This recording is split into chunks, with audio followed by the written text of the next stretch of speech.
Hello, everyone. I'm Jim Garrison.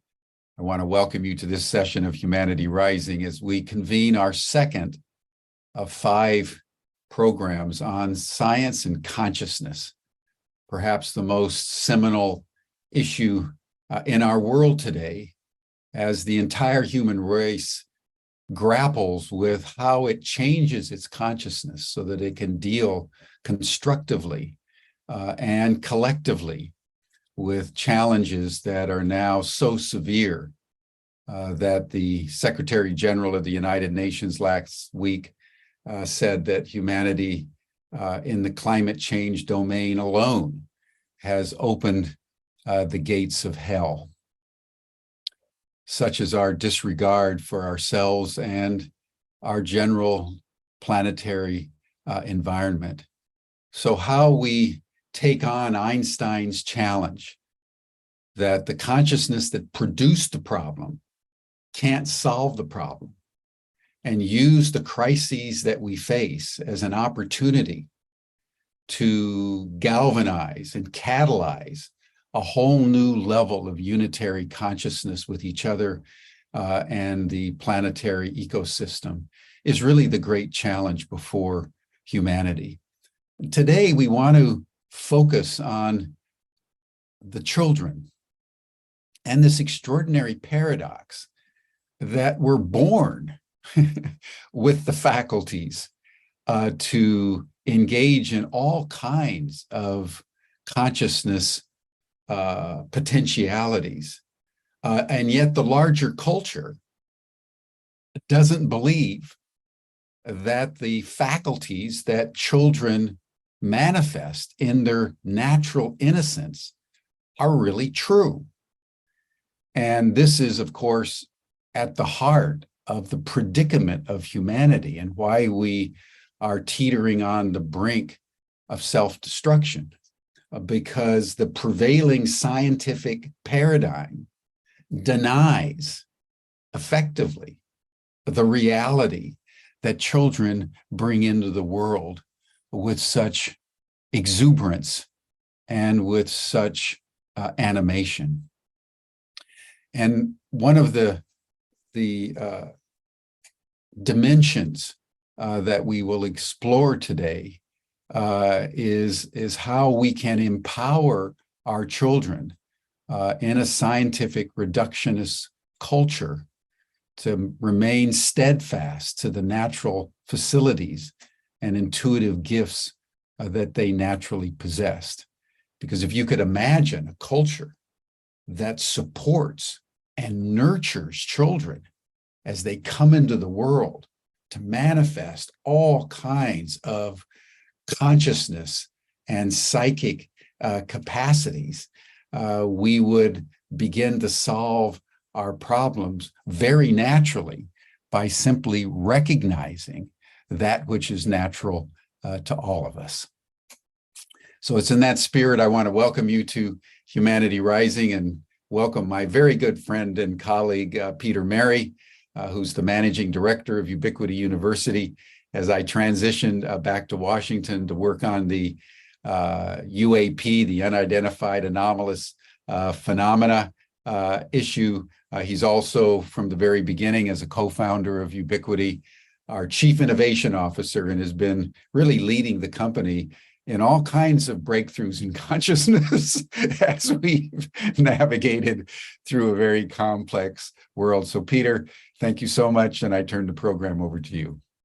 Great, thank you, Jim. I was actually just thinking as you were talking about Washington, maybe we need to have kids as ambassadors to the alien intelligences rather than adults, that they might kind of scare them off a little bit. Very good idea. They might actually manage to communicate effectively, the children. Rational reductionist mind getting in the way. Yeah, so great. Yeah, great theme today. And unfortunately, we had a bit of a mix-up with Donna because she's in the UK and she read 5 p.m. and thought 5 p.m. UK time rather than 4 p.m. UK time, and has got to go and pick up her kids. But what she has done is she's recorded a presentation for us so that we can watch that first, and then she'll join us as soon as she can. after that. But I'm also delighted to have with me Kirsty Allen, who is the one who introduced me to Donna, actually. And Kirsty I met at last year's Science and Consciousness event, because she is a student at Northampton University in the parapsychology department doing her PhD there, and has worked particularly on experiences in flotation tanks and the relationship between those experience and your kind of psi consciousness capacities, but is working on a project together with Donna, and we'll say a little bit about that as well. And Kirsty is actually going to be hosting tomorrow's Science and Consciousness event with Steve Taylor. So great to have you with us, Kirsty. Thank you, Peter. Thanks. It's lovely to be here. Nice to meet everybody. Yeah, good. And Kirsty's been working a lot with us on the whole development of weird experience, and based up at Broughton, where she's now, with some of her magic, managed to get a float tank installed at Broughton Sanctuary. So part of the weird offering is now weird float. Yes. And if you come to Science and Consciousness, you get a chance to go in the float tank in a facilitated experience. So that's pretty cool. Great that that's all come together. So Kirsty, I mean, maybe just tell us a little bit about yourself, and then your kind of relationship to Donna and the project you're working on together as an introduction to her talk. Sure. Thank you. Thanks, Peter. Probably the first thing to say is that I am quite childlike.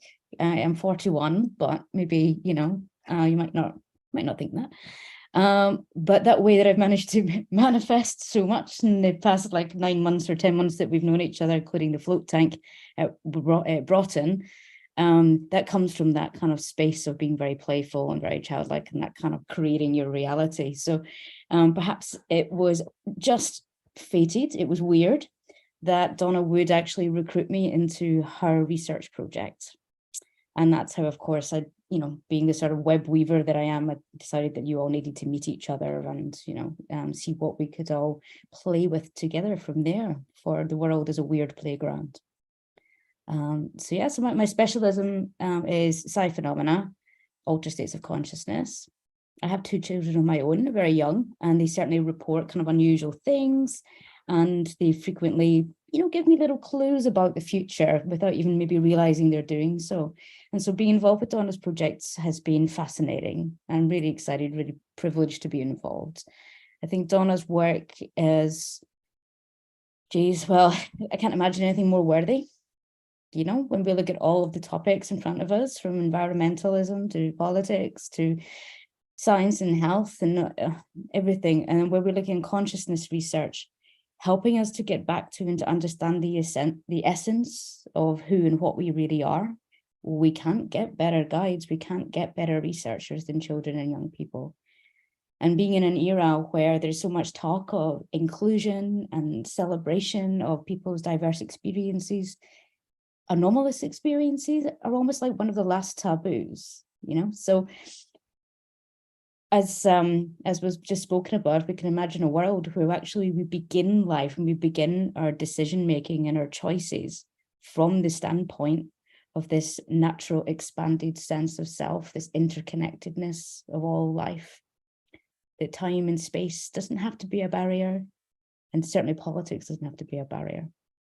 And so, it's an absolute privilege. And Donna conducts herself with such grace. I'm learning so much from her. She's navigating a very interesting landscape with this particular research, working with very formal organizations who might not be open to this kind of language. So it's all about working with grace and being mindful of how understanding works. And I could go on, but this is Donna's book. I'm sure she's going to talk a bit about it. It's absolutely fascinating. I mean, you'll read through it and you'll probably recognize things from your own childhood, if not the children around you. But she's a wonderful, wonderful writer, and she's been researching in participation with children for 18 years. So it's absolutely about the children and young people and what they tell us, rather than us, casting some kind of shape or form or analytical overlay onto what they're telling us. Let them teach us. Yeah, great. Well, that's a good bridge to the talk, I think. So what we'll do is we'll take a look at Donna's talk. She says at the beginning it's 15 minutes. It ends up being 24 minutes.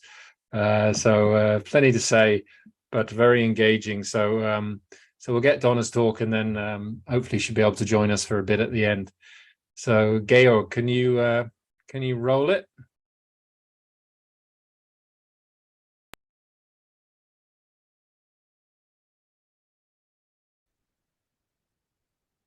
Good afternoon.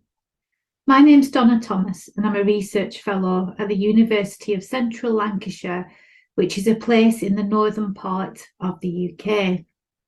And it's such a pleasure to be invited to speak at the Humanity Rising event, as it does afford an opportunity to invite children into science and explorations around the nature of consciousness, which is something that I aim to often do. And around the next 15 minutes, I want to talk a little bit around children's unexplained experiences in a post-materialist world, and why it might be crucially important to involve and think about children when we're trying to understand the nature of consciousness, the nature of reality and the world that we live in, but more importantly, to think about what, if anything, can children teach us about this great mystery of being human. And I'm very ambitious, and I'm going to try and do as much as I can within 15 minutes. It's probably useful to first start with thinking about the context in which my own work is located, but also to think a little bit around the bigger picture in terms of children, their unexplained experiences and their ways of being in the world. And I put recovering humanity on this slide because I recently listened to part of a lecture given by Dr. Ian McGilchrist, who as usual, was talking about the issues that we're facing as a species across humanity. But I was particularly drawn to what he had to say about the idea of problem and predicament, with predicament being those natural and innate challenges we face as human beings, namely suffering through things such as death and loss, and you know, how these things are so innate to us as a species, but also how they have the potential, in a way, to bring transformation. They are predicaments that can be imbued with great meaning for us as human beings. And why is that important? Because it did made me think about children and some of the issues that arise in my own research with children. Problem is the way in which the Western world really deals with our natural predicaments, such as death, loss, negative emotions, for example, where things are always treated as a problem that needs to be solved, rather than allowing for exploration and natural processes to unfold that we could potentially learn from as individuals, but as a species. And this very much speaks to some of the issues centered around children in terms of their own experiences, how these experiences are treated in society, and their children's natural, especially younger children's ways of being in the world.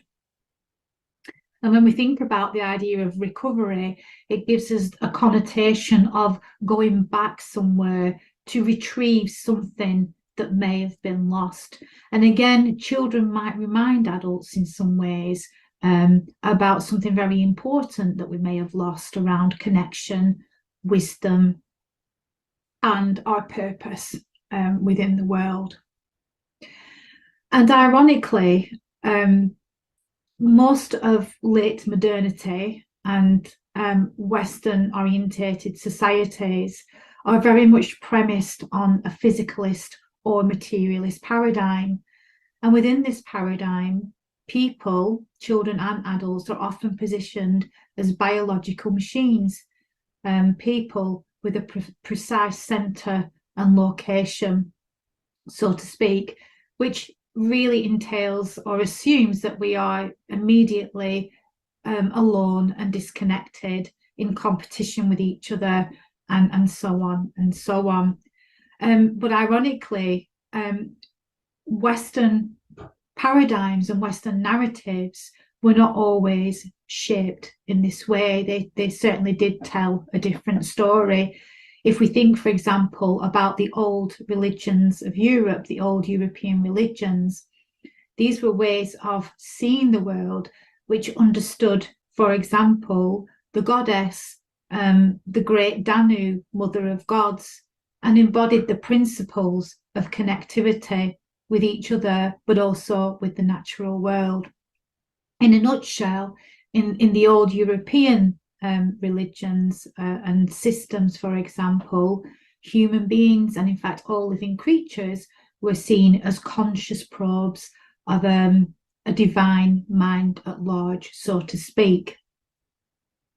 So not only have we lost connection, perhaps with ourselves, to our knowledge, and with each other, we may have also lost connection to an older culture and ancient ways for knowing and being.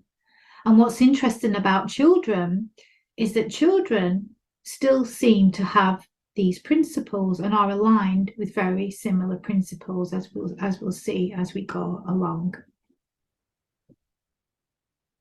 So most of what I talk and write about in relation to children, the nature of self-consciousness and living experience, has been generated from doing research with children. So not on children, but with children, seeing children as active agents in the research process, with an experiential authority. So an expertise that's gained through their own living experiences.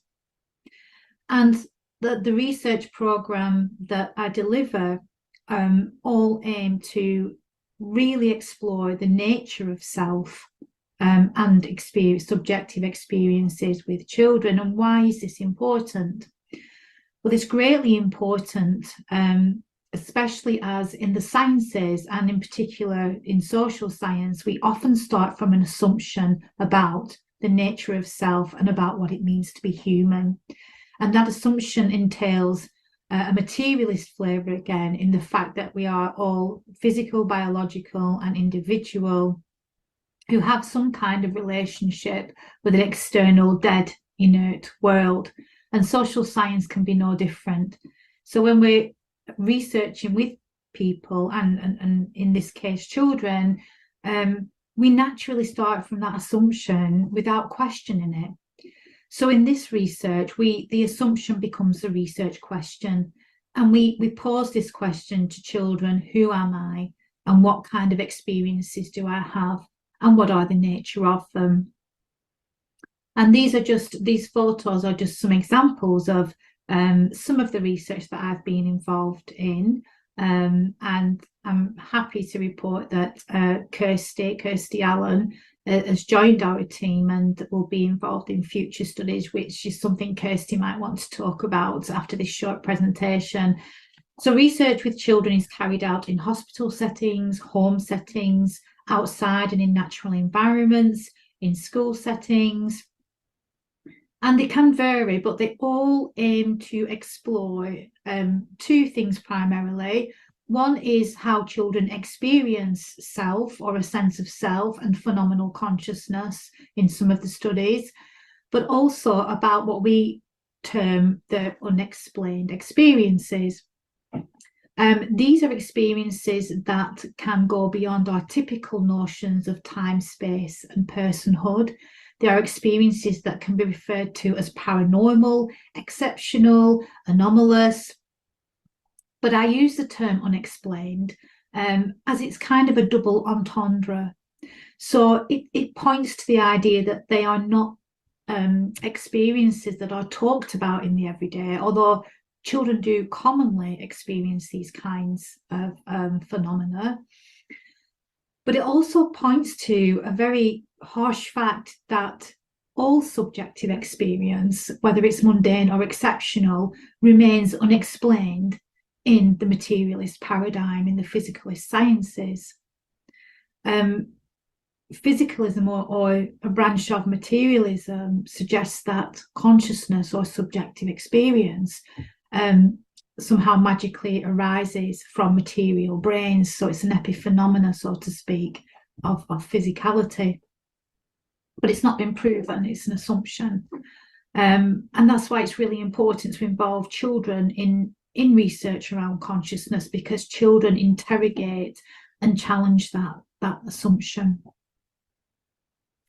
And here are some examples of the types of experiences that children can report across studies. So, for example, I know when things are going to happen is a premonition type experience, seeing orbs and spirits that other people can't see. So that's an engagement with entities that are not physical, non-physical entities. Reporting what happens when we die, or having dreams about deceased loved ones and teachers. So children can report a vast range of what we consider to be unexplained experiences. Younger children can report them in a very blasé manner, not really aware that these experiences might be received in a particular way, because often teenagers are much more acutely aware of that. But of course, in our kind of especially Western-based societies, many of these experiences will be treated within the mental health paradigm, which is completely breaking and letting children down. There is a cycle for children, especially in the UK, in the US, and across Europe, and in other parts of the world too, where children are in a cycle of health professional, referral, medication, feeling okay for a bit, and then back into the system, because there is no alternative. With our understanding and with our own conditioning as parents and adults, even adults don't have another option to consider these kinds of experiences in. But when we sit down with children and really explore these kinds of experiences and the meanings children assign to their experiences, we start to find out lots more things about them. So, for example, here the example says, sometimes when I'm in bed, someone comes and holds my hand, and that helps me go to sleep. It shows that some of these experiences can actually be quite positive. In fact, some of them can have potential healing effects for children and young people too. So that there are just some examples of some of the experiences that children report. Children are also natural philosophers. Deborah Kellerman, in a 2004 paper, referred to children as natural theists, for example, who imbue life and the universe with some kind of telos meaning and purpose. And if we look at some of the quotes from children, such as, "Your mind is not even in your brain, it's a different space or place. This world is like a virtual reality, and when you die, you respawn," or "God is the life inside of you," we can start to see some correlations almost between how children are intuiting the nature of reality, the world, and their place in it, with some emerging scholarship in science and philosophy too. And of course, it goes beyond the scope of this very short talk to go into detail. But if you do have a read around and look at some of these quotes from children, you can start to make the connections and see the parallels too.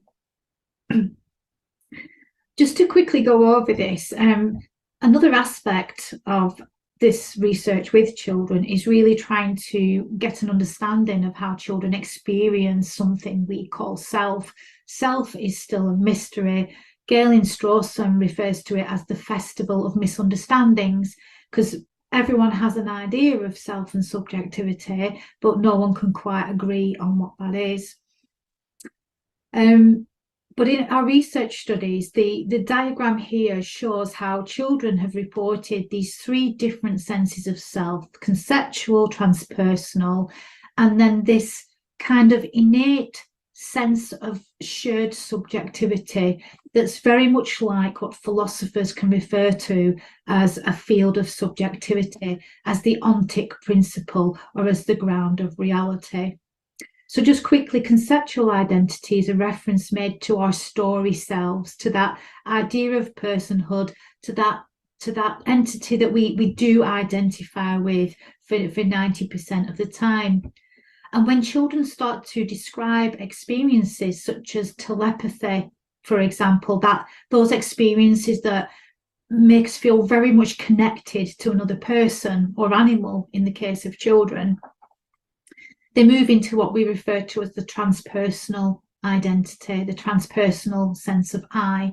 And that's a kind of a sense of identity that you are that little entity, that individual entity, but you are also the identity of the other person too. So it's kind of a meeting of both things.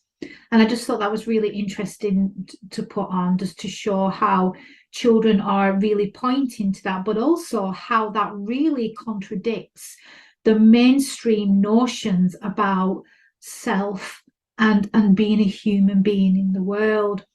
Because although there's advances in academia, on the ground in terms of services for children, for example, schools, health centres, that hasn't budged at all. People are just treated as these biological individual machines who need to be fixed. So the theory and the philosophy isn't quite filtering down quick enough into the everyday domain.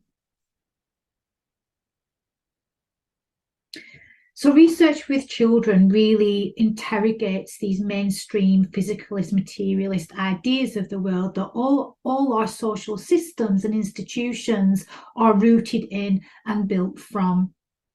Children's experiences really interrogate that notion and those practices, because these are not just notions, these are people's everyday living experiences, and they are kind of creating suffering, but mainly they are sustaining it in this cycle that I briefly touched on earlier. They challenge research practice and science because children come to research with different sets of semiosis, for example, different types of knowledge, different ways of representing their knowledge in research. So instead of, for example, of filling in forms and surveys and questionnaires, children may use art and draw pictures to express their experiences, because some younger children may be non-verbal, or children with health difficulties may be non-verbal, but also these kinds of experiences and also talking about particular senses of self go beyond our linguistic capabilities. Language does not have the resource to enable us at times to talk about particular experiences, and this is such a case of that. And just to draw your attention to this picture on the slide, this is a case of that. This example was taken from a research study that myself and a colleague, Dr. Graham O'Connor, conducted in an intensive care unit in the UK, where we are exploring near-death experiences of children. And this particular image was produced by a child aged 12 who died 3 times, moved through these spiral-shaped structures with a light at the end, and he couldn't talk about that, so he used drawing techniques, for example, to really try and represent his experience in research, and this is valuable research data. But in mainstream science, for example, it would not be considered as data. Anything qualitative or participatory or involving children is often assumed to be soft science or soft research, and it's not the case. And researching with children may open vistas that we've not considered before.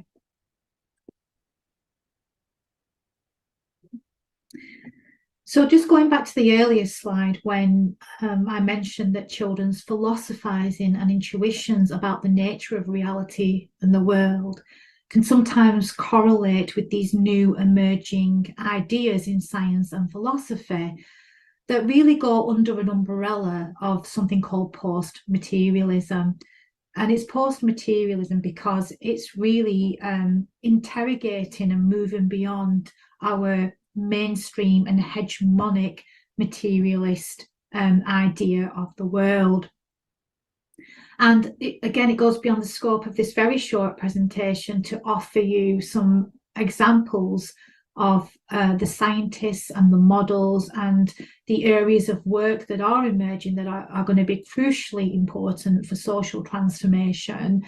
But I can briefly share one that I land on, which is analytical idealism, which is a philosophical model developed by the Dutch philosopher and computer scientist, Dr. Bernardo Kastrup. And analytical idealism presents an idea of the world that reverses, in a sense, the notion that we start with dead inert matter. And the proposition is that we start with consciousness. So consciousness is first. In fact, the only thing there is consciousness. So it is a real 360 U-turn in relation to our typical way of viewing the world. And one of the reasons that I land on analytical idealism for really trying to think about and position children within this science and philosophy of consciousness is because the model itself appears to nature, to natural processes. One example of this is when the model explains in some respects how we seem to be individuals in the world when we are, in a sense, proclaiming that we are all one, or that there is only one thing. And Dr. Kastrup, he uses the example of dissociative identity disorder, DID, and uses that almost as an analogy to explain how, as human beings, we may be alters of a consciousness at large, of a mind at large, which is quite an interesting proposition. And in that idea, people are seen as being private qualitative fields within a larger field of subjectivity. And for me, that meets really nicely with the philosophizing and intuitions of children who of course, don't study philosophy, especially at this level, but have this innate wisdom and intuition and foresight to be feeling this. So for me, this is where these two ideas meet and come together. And of course, if we are alters of a mind at large, for example, and we are private qualitative fields, it may figure then how younger children especially may commonly have experiences, transpersonal experiences, that really do go beyond that personal, private, qualitative fields. Children may have more porous boundaries, for example, than adults with years of conditioning and very strong ego boundaries. So that's just a little bit of food for thought there. So I've really skimmed through a lot of ideas, and I hope I haven't bombarded you with too many ideas.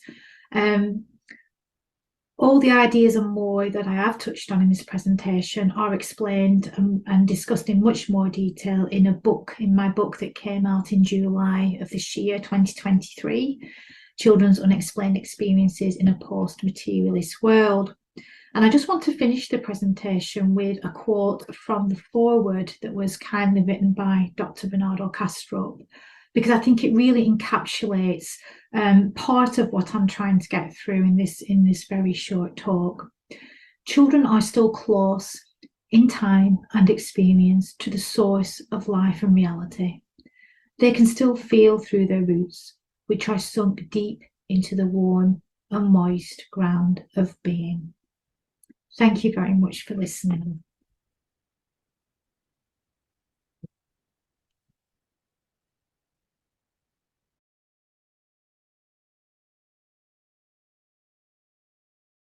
Wow. Right, I wanted to say thanks, Donna, and kind of move on. But not here yet. Hopefully she'll be able to join us soon. Yeah, so that touches on a lot of different topics. Kirsty, are you there? Certainly am. Yeah, very good. Yeah, amazing. I mean, there's probably quite a lot we could unpack there. Have you been following the chat? Because there've been various kind of comments and questions. Anything you wanted to respond to at all? A little bit, yes. There was a really nice question from Leon D'Souza. It says, I'm a father of a 5-year-old. What are some of the actionable things parents can do to help children nurture their innate intuition? And that is just such a great question. I think fundamentally, it's follow your own innate intuition on how you would do that, with every child being, a different child. But certainly active listening skills, just really listening to what they want to tell you, what they want to share, being curious about that with sort of Socratic questioning techniques, which is a way of having opening questions rather than yes or no or closed questions. Was it tall? Was it short? Was it male? Was it female? Ask more things like, oh, that's fascinating. Tell me more about that. And what did that feel like? And then what happened? And so on, to really allow the child to explore their own experience in detail and in their own language.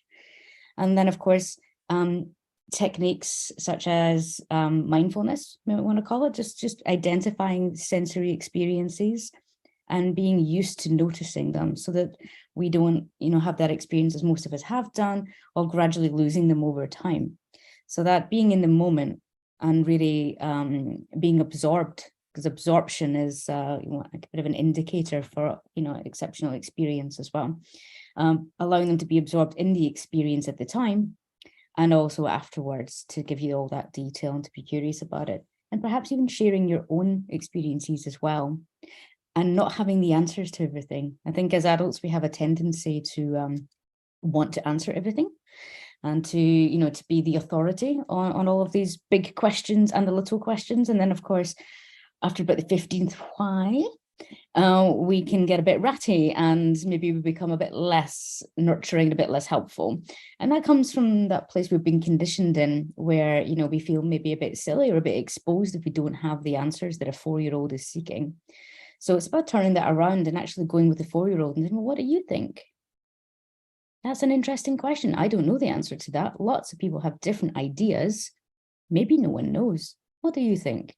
And allowing, the exploration, the curiosity, these essential traits of the child to actually be the tools of research and to be the tools of cultivation. That would be my advice off the top of my head. I'm sure there are many more things to consider, but I'd love to know anybody else's ideas as well. And if anyone else has got an experience they'd like to share, maybe their own childhood experience, or one perhaps they've witnessed, or one that perhaps has been shared with them. We can't do that live, unfortunately, Kirsty, but we can via the chat. In the chat, great. Somebody early on shared their experience as a 12-year-old. What I was going to connect to around what you said is, when they done research into what are the conditions for effective kind of psychic interventions in terms of picking things up or being able to influence something, it's been very childlike qualities. It's curiosity, lightness, playfulness, suspension of judgment, removing the rational mind out of it. And it's kind of, as adults, rediscovering that piece that hasn't been validated, as it were, or worse, has been kind of discouraged by society, and wrapping it back into our way of being. So funny when you do these exercises, you're having to encourage people to in a way kind of unlearn a lot of stuff and get some of that playfulness. It's kind of like a collective shadow, isn't it? That we have this fear of vulnerability, because to be childlike, to be playful, to be somewhere else, to be daydreaming, to be in the imaginal realm, to perhaps act naively, etc., is seen as threatening, And so I think we're in this culture where we're an anxious culture, and we live in fight or flight. And some of us are kind of in flight mode or freeze. and then the other portion of society is in fight mode.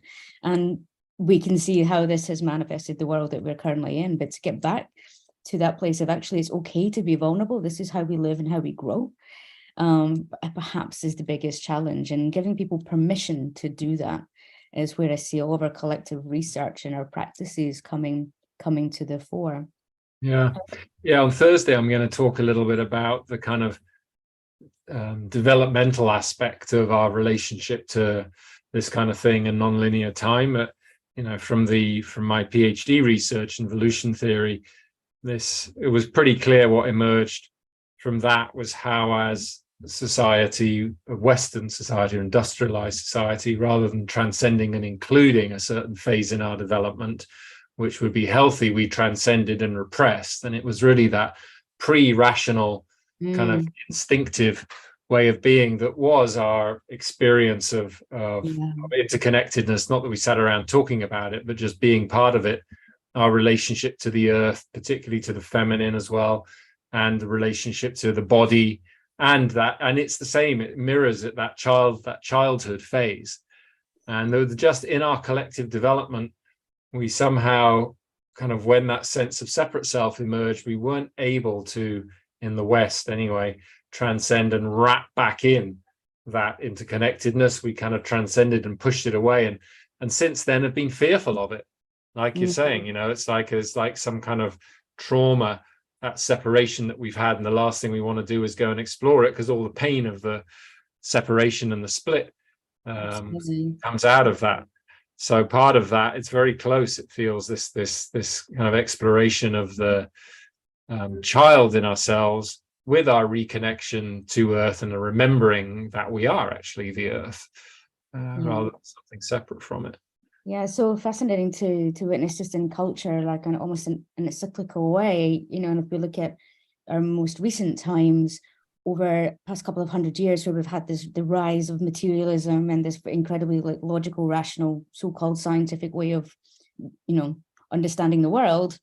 And actually what's happened at the same time is almost like at the epoch of sort of atheism and skepticism against parapsychology and all these kinds of things. It's like the 80s, 90s, 2000s. And it's interesting that at the same time, that was absolutely the era that generated probably the most fantastical, magical thinking, childlike franchises such as Harry Potter, Lord of the Rings, all of these kinds of things, and completely transformed our culture. And this was for children and adults just as much. And it demonstrates that we're hungry for it.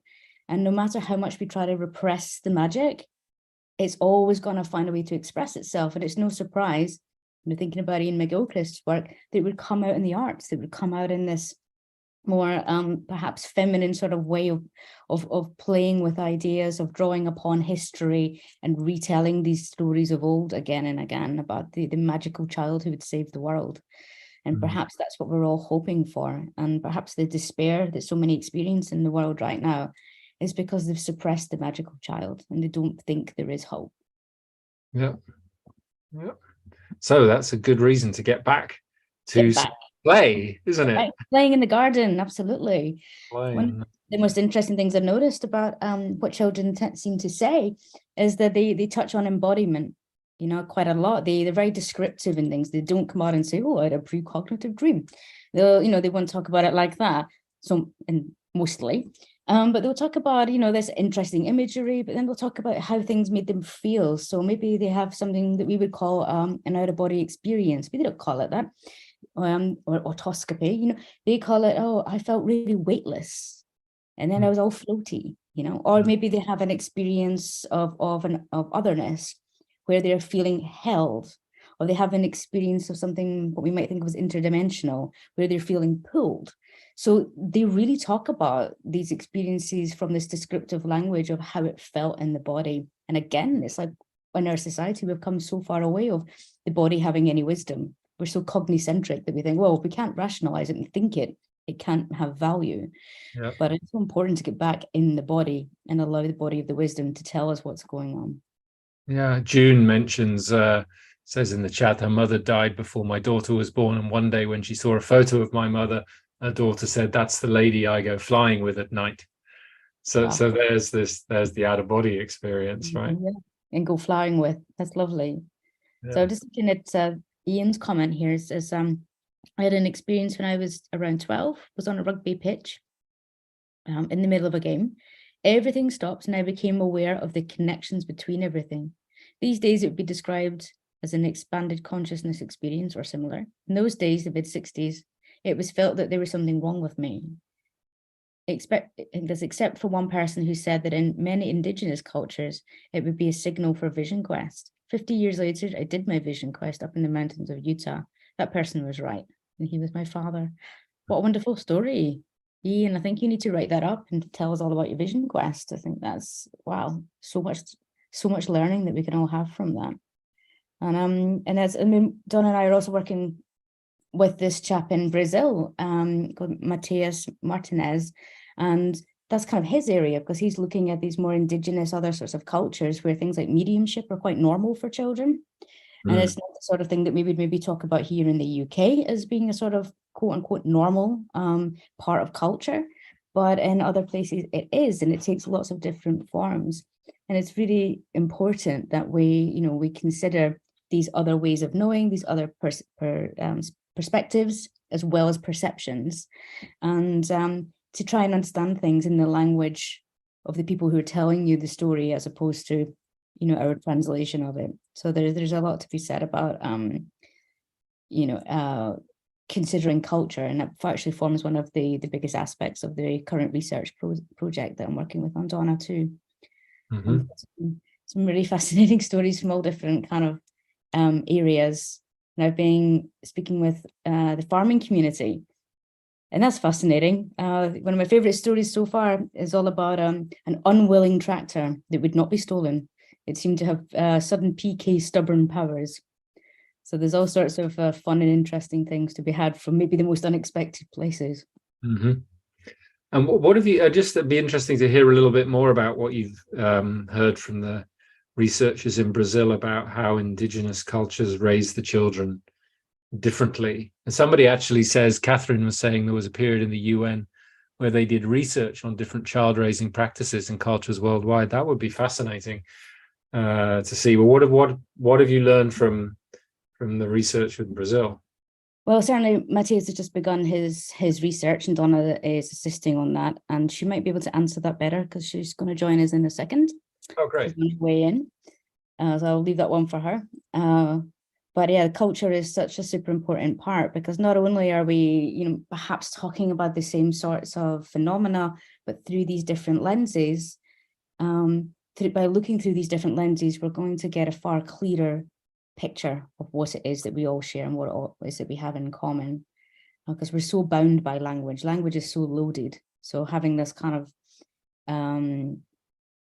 almost like a polylingual kind of like multiple point of view on each of the different kinds of phenomena, I think is really important, because it really lends itself to recognition and to identifying with them. I know that from reading Donna's book, it's helping me remember and recall things that perhaps I didn't have language for, and so didn't know how to speak to myself about them as an adult. It reminds me of that, of the book, The Alphabet versus the Goddess, Yes. Directly relates the development of our very linear language that focuses on labeling things in a spirit of separation, as it were, and how the emergence of that kind of language coincided with the disappearance of the goddess from our culture. And by definition, our language finds it very hard to describe things in context or in relationship, because it's kind of labeling and separating things in that way. So it's one of the things we find, hardest, I think, in the world of psychic experiences and things like that, is how you describe them in such a way that it ends up sounding more poetic. If there's anything, it's poetry and art that's going to absolutely describe the nature of the relationship, more so than a more traditionally scientific language. I'd say that's part of the struggle, I guess.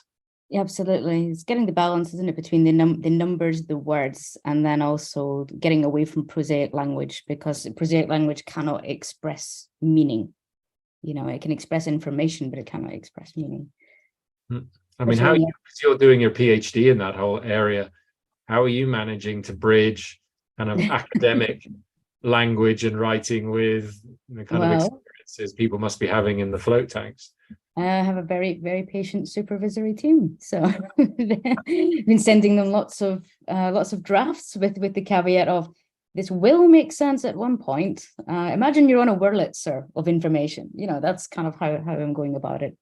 But for me, it's integral. You know, it's everything you include. There's room for everything. You know, there's room for everything all the time, and it's then about seeing what combines, you know, as we distill the information, you know, what do we have?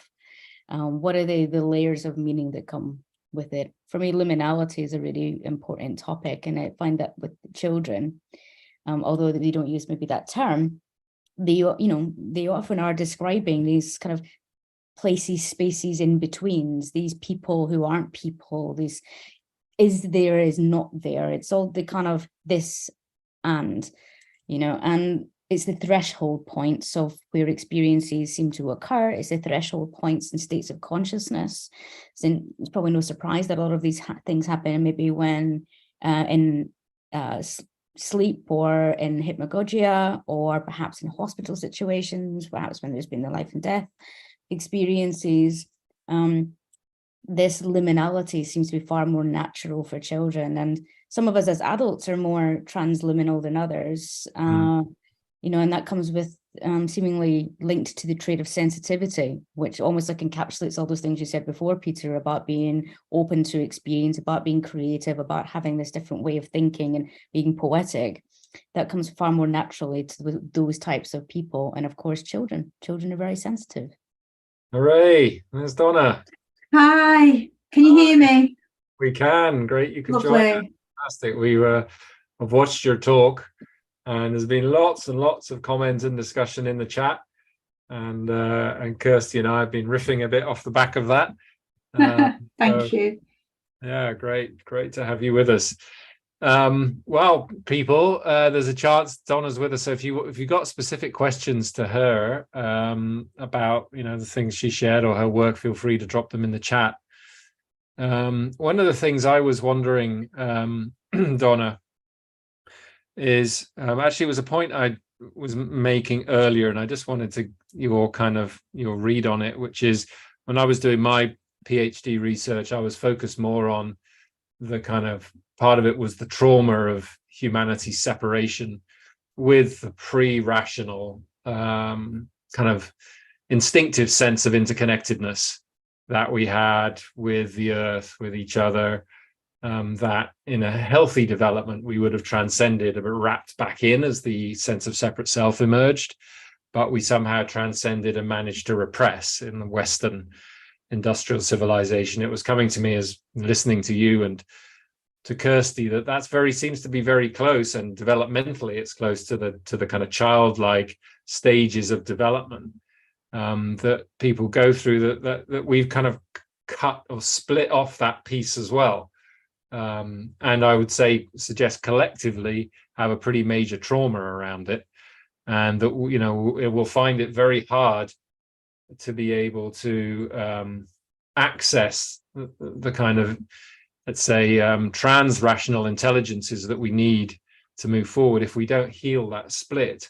In fact, Ken Wilber has a beautiful quote in Up from Eden where he says, when the great mother is repressed, so that kind of instinctive sense of interconnectedness, more the childlike phase, when the great mother is repressed, the great goddess is concealed.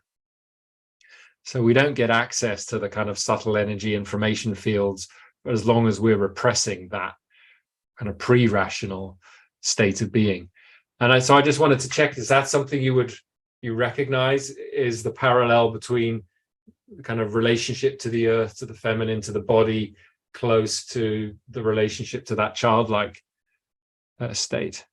Yes, absolutely.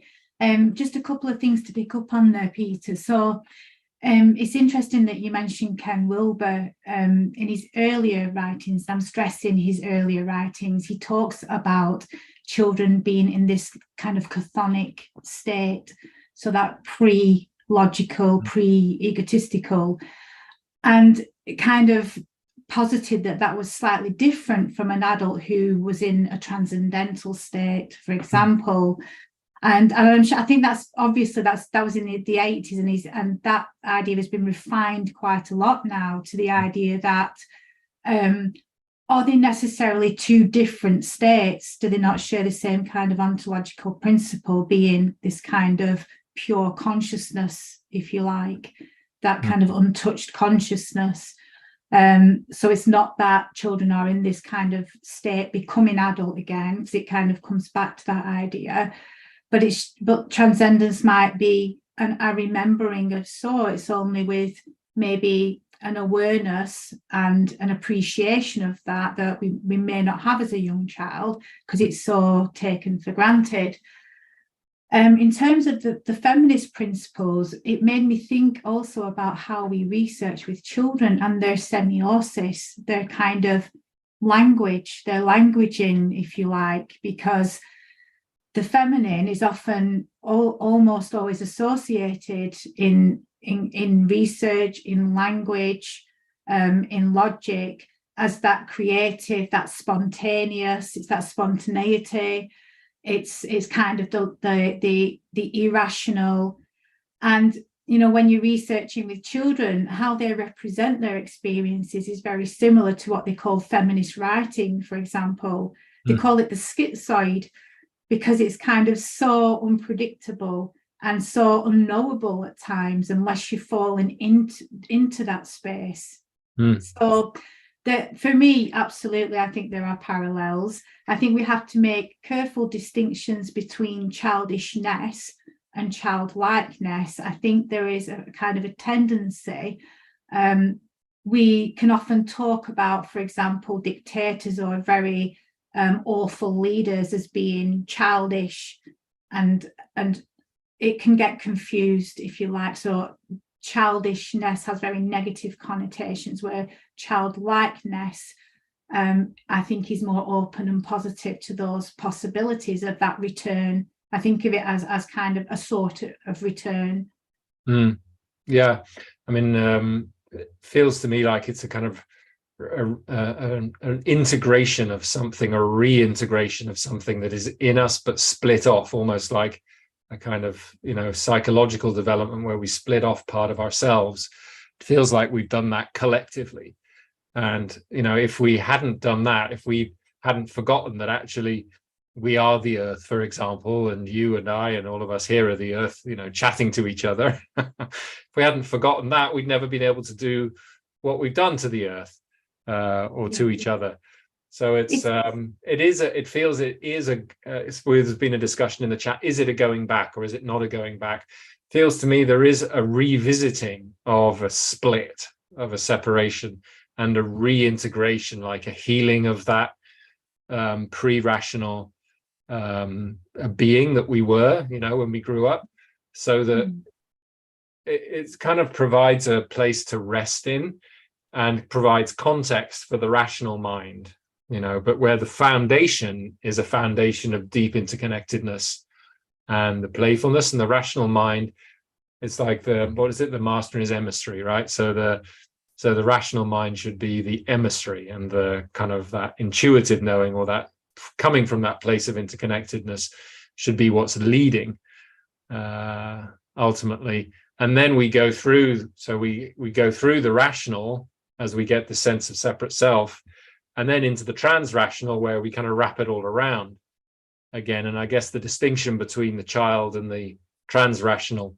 adult would be that we then have the rational concepts to be able to discuss the experience that we had more, I suppose. And not always, because I think there's something interesting about these kind of transcendental experiences, in a way, just taking that as an example. And what way does that happen? So in religious talk, you might talk about grace coming in, for example, where a process might happen where suddenly, and I know in my own research, there's instances of children, for example, or older children, where they'll be in crisis or they'll be out in nature and they will have what we refer to as a peak or mystical experience, where this sense and this state of consciousness where they are, where they feel one with the world, with the universe, they see those deep connections that we have with each other. And, you know, somewhere along that research conversation, you know, children, older children and young people will naturally refer back to, well, what it made me feel like was when I was a very, very young child. And I remember that feeling. So they themselves make that interesting connection. And also thinking of teenagers, you know, the danger, especially in our societies, is that they're medicalized extremely quickly. So just thinking, for example, of the phenomena of dissociation in teenagers, it's a huge phenomena which is known as a disorder. And that's when a young person or a teenager, if they are going through some kind of suffering or crisis, they will seem to dissociate out of what we consider to be our consensus reality and find themselves feeling quite at one or not quite grounded in these kinds of things, which for me raises the question, is it more of a reassociation? But because of the way it's treated and immediately medicalized and the fact that, well, no, that's not real, but you have to be in this real world, whatever this real world means. So it is an interesting process. And although we look at things in terms of child development and, you know, where the ego comes in and all this kind of thing, there is also something about the movement and the dynamic of that process in terms of, for example, an adult who may use particular tools to reach that state of consciousness, for example, whether that's prayer or meditation or psychedelics, and, you know, younger children who may naturally fall in or be in those states, or through play, for example, a natural activity when they're playing, when they're spinning around. And so there's all these kind of nuances as well to consider in the comparisons between these states, I guess we'd call them. Leon in the chat says, could you give an overview and summary of your research findings on some of the unexplained experiences from children? I guess beyond what you said in the video, is there anything you want to add? Thank you for that very easy question, not Leon.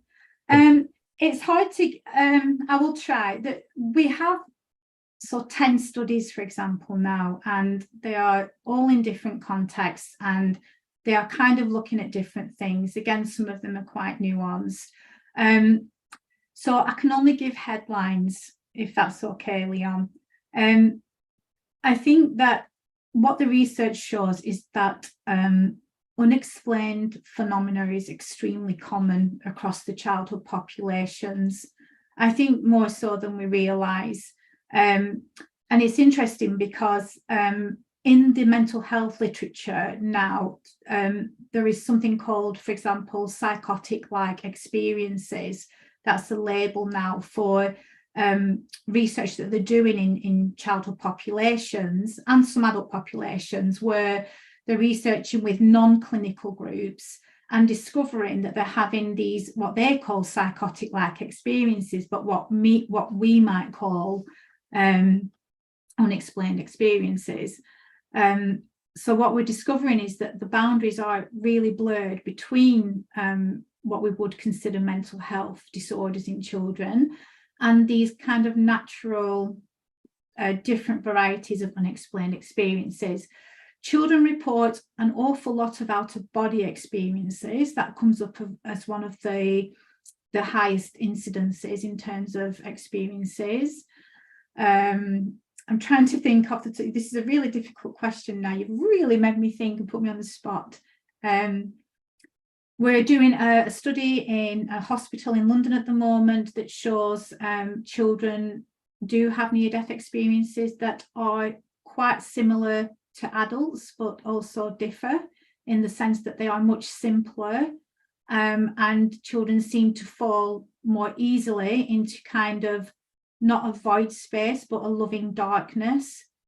which might tie in, Peter, also to what we were just talking about in some respects. So they are just some highlights. The work, I think, is still very embryonic, even though it started in 2018. Researching with children doesn't happen quickly. Ethics can take a year to get through. The research is very qualitative, exploratory and participatory, which means that we can revisit an interview with one child 3 times.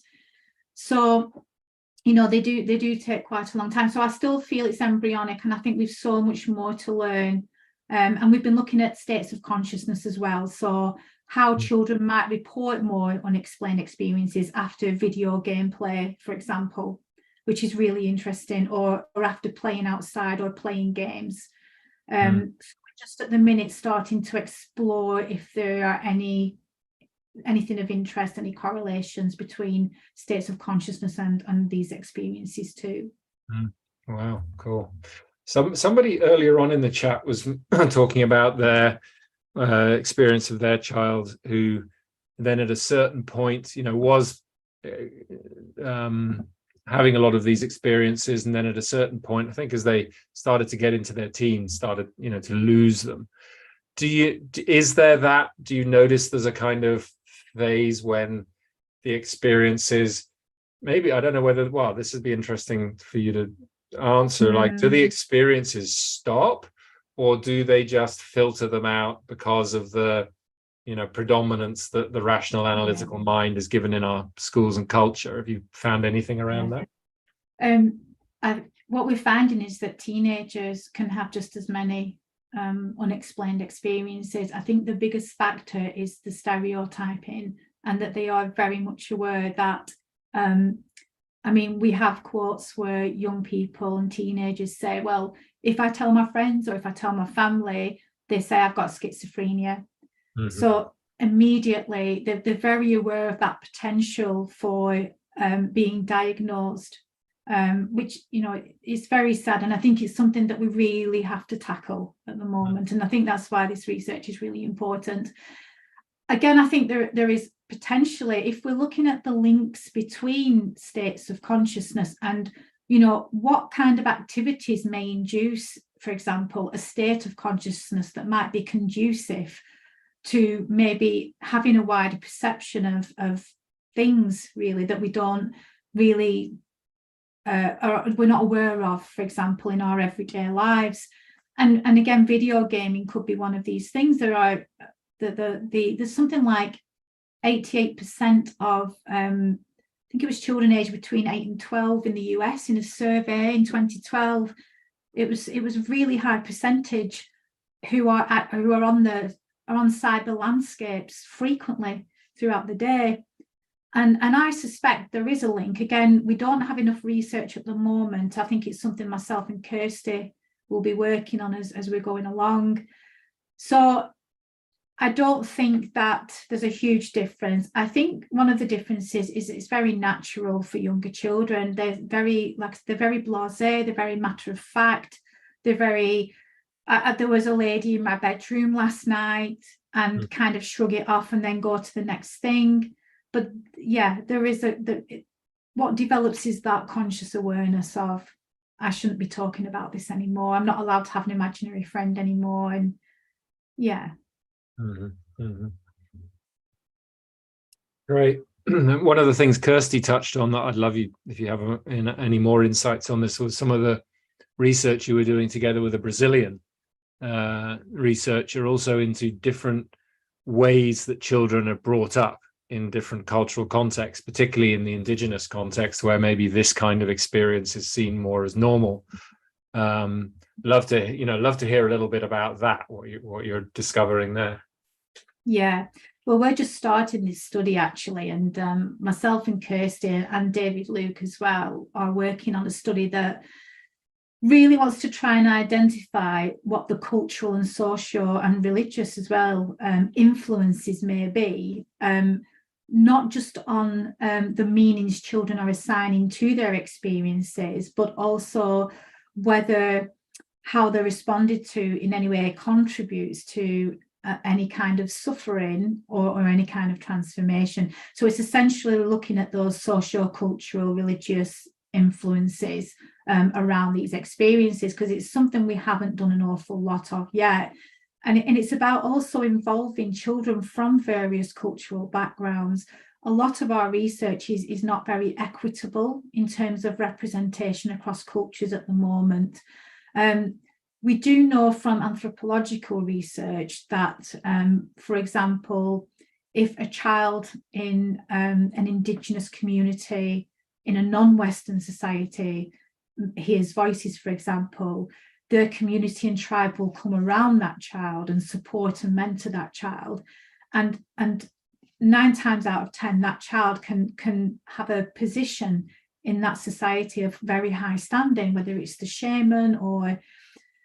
It's a very different story for children in the Western societies. If a child reports voice hearing, it's one of the scariest things for a parent to hear, because we're extremely conditioned in the fact that immediately we will jump to schizophrenia, which is extremely frightening thought, to think our child could have that type of disorder. So it's a different story for children and young people in the Western societies, and I think that ties in again to what we were saying earlier about why teenagers may not disclose the way that younger children will happily disclose their experiences. Yeah, Anna asked, and Kirsty, which relates to what you were saying, Kirsty just responded in the chat. She says, please let this grandma know if you have research connections between your amazing findings and what is a too common label here, ADD or ADHD. Is that classification related to these kind of experiences, do you think, in any way? It can be, yeah, and autism. Yeah. So one of the studies that I did looked at whether there were any differences in terms of children, what we called without medical conditions, and children with medical conditions, and autism and narcolepsy and epilepsy fell into the medical conditions category. And there was a slight difference in terms of that group reporting more and a wider variety of experiences than the non-medical group. So what we've been looking at in terms of that is the research that's been coming out. I think it was 2012. It might have been Calvin Harris Hart. Have I said that right? It was a researcher who was looking at the impact of psychedelics on the brain, and the hypothesis was that when someone takes a psychedelic, their brain activity will increase. That was their hypothesis. And then they were very surprised to find out that there was a decrease in brain activity, but an expansion of this rich conscious experience. So what we've been thinking about is, well, if you think about conditions, for example, such as autism, epilepsy, there are links to inflammation in the body and inflammation in the brain that may have a similar effect, where it's reducing brain activity. And if there is a link between a reduction in brain activity and an expansion of conscious experiences that are very rich, there potentially could be a link. But again, I think it's something, and Alison Gopnik talks about this as well. She talks about the similarities between adults who take psychedelics and children's brain development, in terms of, children can have what's like a really wide spotlight on reality. And as we grow into adults, that reduces and reduces. But it's a similar principle in terms of brain activity and how the brain develops and how it functions as well. So I think there is a link there and a connection. I don't have an awful lot of data to back that up at the moment. And again, it is a line of inquiry that we need to look at more. I remember Luke at last year's Science and Consciousness, I think, showing a slide around the kind of psychedelics or the altered states of consciousness and brain activity, and showing indeed a quieting of the kind of rational activity, but a massive increase in the connectivity across the brain, which was fascinating, Yeah, building it ties in. Sorry, Peter. It ties into the idea of the brain being a reducing valve as well, rather than a producer of consciousness, which is quite interesting. So it's something that may meet with these ideas about consciousness as that primary field, if you like. So it's almost like putting a jigsaw puzzle together and finding all the pieces at the moment. But it's an exciting puzzle. Yeah, very exciting. Well, we need to start to wrap up in a minute. Kirsty, is there anything you'd like to add or bring in before we bring Jim back in? No, I think that was a brilliant discussion. It's really interesting, and I'm already making all my own new connections as well. You know, that Wurlitzer thing that I've got going on in my head, and yeah, it's been fab. I just think there's a key word of sensitivity that's kind of lurking in all of this as well. You know, with unusual experiences. Yeah, I'll probably update you all on that at some point, Peter. But I've been going down a rabbit hole, let's just say. But I will emerge through a black hole. Cool. There was Richard Page has said, you know, any chance you can share the study around psychedelics and less brain activity, if anyone's has a name or anything, I'm sure people would appreciate that.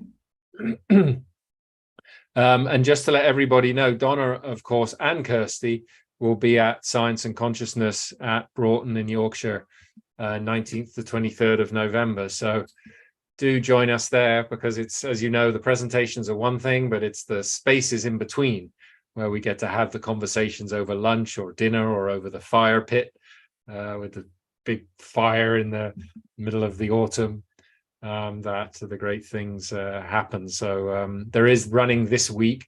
There's a 20% off the course price. So feel free to use that discount code I dropped in there. And yeah, and come and book a float tank in advance with Kirsty, because I'm sure they're going to be popular. So brilliant. So thank you so much, Donna and Kirsty. And I know Jim, you know, might want to bring in a few points for discussion anyway. So we'll see, back to you, Jim. Thank you, Peter. Thank you, Donna. Thank you, Kirsty. Marvelous conversation. I was really struck, Kirsty, by your comment that we have to make room for everything all the time. I think that's the bottom line on the future. We just have to make room for everything, all possibilities, and we need to do it all the time, not some of the time, but all the time. And if we would raise our children in that spirit, just think of the kind of human beings we would be nurturing into adulthood to tackle these problems that largely are unsolved because of the limitation in our own consciousness. So you two have provided a great service. And Donna, your opening overview was very, very striking to me. So I just want to thank both of you for all that you're doing. And I look forward to joining you in Broughton someday. Thank you, Jim. Just to remind Donna and Kirsty, if you don't know, there is an after chat, which is where participants who've been in the call jump on, and then you get to see their videos and interact with them. So if you do have time, I know people would love to have you in there. In the chat, you can see the link of how to get there. So if you are able to join people for a kind of follow-up discussion, I'm sure that'll be much appreciated. So thank you both again. And tomorrow, Kirsty will be hosting Steve Taylor. So Kirsty, why don't you just tell us a little bit about Steve and his work? Unfortunately, I can't be there because I've got we're running Modern Day Magic, and I kind of Hack the World program, which is all related to this as well. But just give us a few words on Steve Taylor and what you expect tomorrow. Well, gosh, how to describe? In a nutshell, Steve, spiritual psychologist, transpersonalist, but also poet. So it's just exactly what you described earlier, Peter, about this. Perhaps we need to develop this language, this way of doing research, this way of exchanging information, which is far more experiential. this way of like it's the liminal spaces in the words and meaning, isn't it, that convey so much more. So I'm hoping to prompt him with some surprise questions, prompts, and see if he can come up with a haiku or two. But don't tell him, because hopefully he's not watching. That's the plan anyway. But he has a book that's come out as well. He's also going to be at Broughton soon, isn't he? He's coming up for an SMN talk, and then he's there for Science and Consciousness as well. And I think his new book, it's all about, actually it's a hopeful book, kind of what we touched on before, but very childlike, about having this sense of hope and magic, that perhaps humans aren't as selfish as we've been kind of led to believe, and maybe we can think about things differently. So and he's bridging these worlds, right, also of academia and research in these topics. So it should be another really good feel-good session of the things to be hopeful for and to get involved with. Brilliant. Great, thanks. So I'm sure that'll be a fantastic session tomorrow. Good. Well, thank you, everyone. Thank you, Peter. Thank you, Kirsty. Thank you, Donna. We need to become as babes in order to secure the human future. So thank you all. You're all welcome to the after session chat. You'll see the link in the chat box, and we'll then see you again tomorrow, where I'll be back and Kirsty and Stephen will be waxing eloquent on other dimensions of science and consciousness. Thank you, everyone. Bye for now.